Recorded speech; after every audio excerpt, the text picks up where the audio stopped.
La saison des feux de Céleste Ng.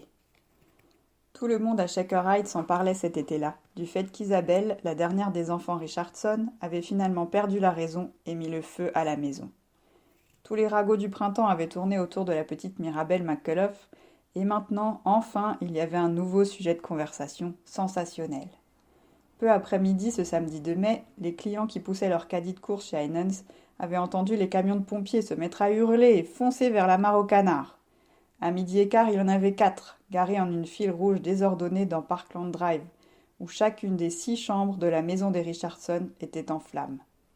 Et quiconque se trouvait dans un rayon de 800 mètres voyait la fumée qui s'élevait au-dessus des arbres, comme un nuage d'orage, noir et dense.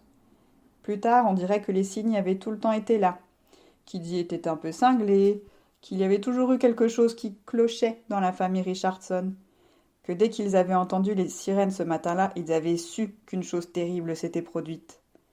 Alors, bien entendu, Izzy serait depuis longtemps partie, ne laissant derrière elle personne pour la défendre, et les gens pourraient, et ils ne s'en priveraient pas, dire tout ce qui leur plairait.